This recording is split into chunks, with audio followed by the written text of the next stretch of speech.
Hey y'all, hey, Tabitha here. So we're on this AM with our Sacred Woman Travels. This is an ongoing process of me and my healing journey of my womb, myself, all of the noise and discord that I have going on in my life right now. I am still shedding, I am still healing, and I don't mind sharing it with you all because I'm sure, hopefully anyway, that someone else can use the the mindfulness of how we are treating our wombs, our health, ourself, our wealth, our families, our trusts, even, meaning our legacy. So this is a time for us to rebuild and renew ourselves into a higher confident level of our refinement in who we are. So I'm on this morning to share another section of Queen Afua's Sacred Woman.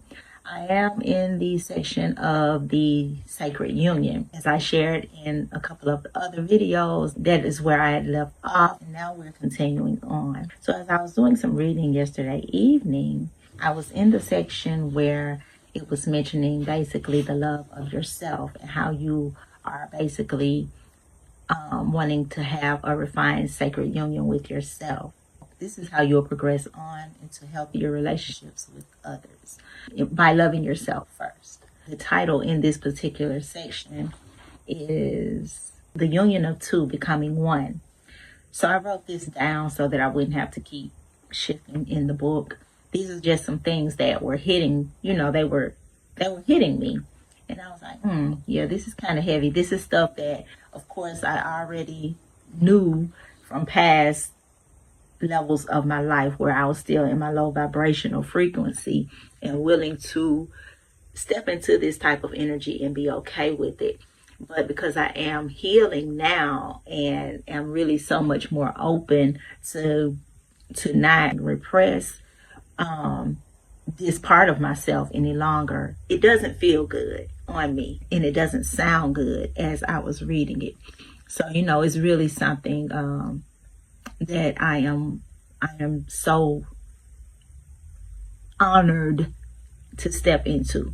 Honored because this is me and my goddess self, or my goddess self, the softer side of myself, willing to utilize that yin energy and bringing that energy into balance with my yang energy, the masculine and feminine. They need to be balanced. I am so dry. I am so inflamed. That's where all the confusion, the noise, the chaos are coming from, because I have been resting so heavily in that yang energy, that yang energy, that masculine energy. There's a lot going on in this body. And in so many of us, we are very inflamed. We are dry, and we don't understand where that dryness is coming from. To get to the point, in this section, she says, undigested or unprocessed pain held in the womb, basically unchecked, grows into tumors. Then she also goes on to say, pain must be released or it will solidify into permanent blockages on the spiritual and physical levels. This is something for me to think about, something for us to think about when we are continuing to hold on to these sick relationships with not just actual physical men, but people who are operating in their masculine vibration or frequency and allowing it to hold us hostage. We're wanting to hem and haw and beg and plead for these people to understand us. We beg and plead, hoping that they will shift, that they will change, that they will understand that we love them so much. Or that we're simply trying to show up as the best version of who we are and praying that they can see that. Well, they obviously see it, which is why they are continuing to show up in such a hardcore, hot energy. And it's not healthy for a person who is operating in that softer yin energy. So if we're going to continue to beg and plead for that type of energy to see us, because that's what we're doing, we're wanting them to see us, and they don't, even though they do, they see us. We're doing too much. We're holding ourselves hostage. We're holding that goddess energy hostage. That's not healthy, because the goddess in you is asking you to not subdue it.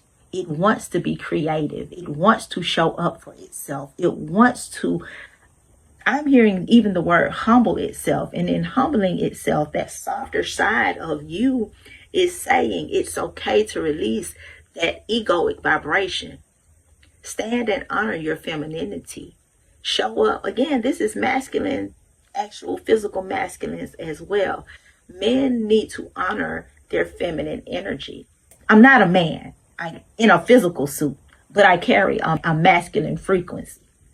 In carrying that masculine frequency, I can say again that I can become hot-tempered because I am operating in that hot energy, that it's even an immature energy, because it wants and it feels that it deserves, and it feels that it is entitled. And that's okay, because that entitlement is an inheritance that is due to you, but all of it is not yours. Not in the way that that immature frequency wants to come for it or receive it. So that immature energy, that young energy, that yang energy, that hot-tempered energy, that masculine energy, that temperament of heat, inflammation, stays on 10. It never allows itself to cool down and come into that yin frequency, cool, balanced, or cool, creative, even healthier. It's nurturing. It's lovable. You know, it's soft. It's simply soft. It's not always up there. It's not always to the roof. Again, too much of anything can become unhealthy. So this is why we need to have that balanced frequency. But because, again, we have been in such that yang energy, that masculine frequency, it has caused so much inflammation in all of us. And I guess to the point of, again, back to the point, ladies, we are doing too much in trying to hold on to money. Again, men, relationships, careers, businesses, whatever it is that we are feeling, I'm hearing that they become overripe. Again, we've stayed up here too long. This is a season to come down, cool off, get your temperament back to ease, and release the dis-ease. You know, I guess I shifted from going so hardcore on the men themselves. As I was reading this, I'm realizing, because it's not just about them. Because as you all heard, I did mention even the women basically who operate in masculine frequencies. So it's not just about us giving our schmecks, whatever, over to them in that way, because schmecks is being had even with a regular everyday person that you're interacting with out in the streets every day. Because if you're giving all of you to confusion, then there you have it. You're marrying that frequency. You're marrying that integrity. Whatever it is, however you choose to settle into whatever type of conversation, that's matrimony. It's heaven to you. It's love to you. It's what you are choosing to embark upon. So that is why we need to stay here. Again, not just in your yin energy. Utilize them both as tools, but don't get stuck. Because when we cave into, you hear the word cave, when you go into that shadow frequency, you're interacting with it, you're vocal about it, you're going into a whole lot of extra. I just heard Harriet Tubman. So you begin to Harriet Tubman that thing. You're ready to fight. And then here comes the chaos. Here comes the noise. And you're walking with it. You're carrying it with you all day. You're thinking about it all day, all day, all day.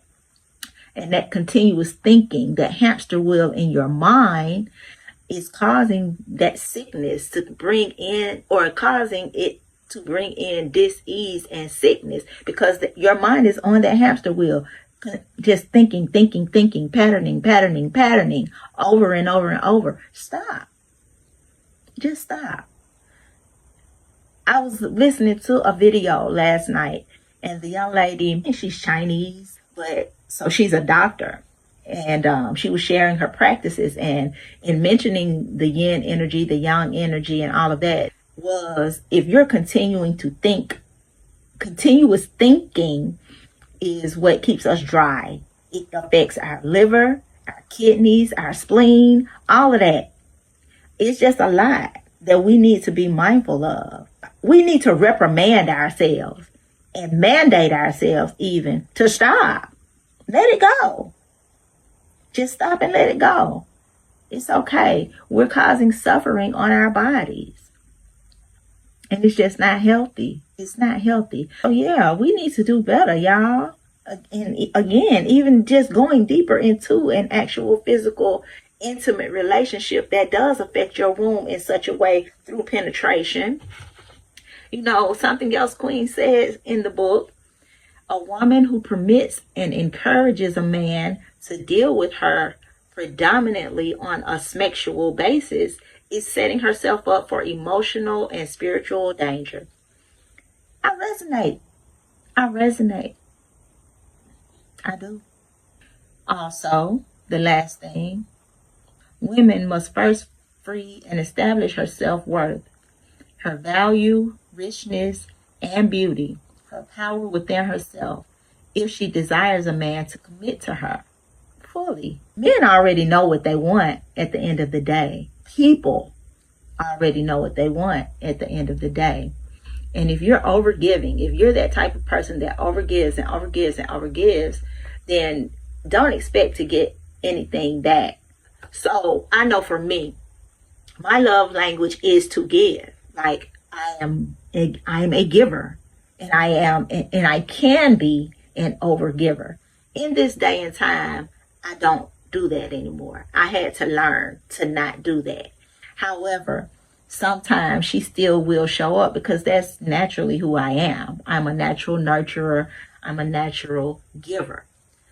I will receive if offered, but I will also push back. And so that's a lesson where I am having to work on myself in that and learn to be okay and be open with receiving. And it's a heavy lesson for me, because a lot of that, what I'm feeling, is also egoic. It's also prideful, because you are a person, and I feel that it comes from the upbringing. I do. I feel that it comes from the upbringing.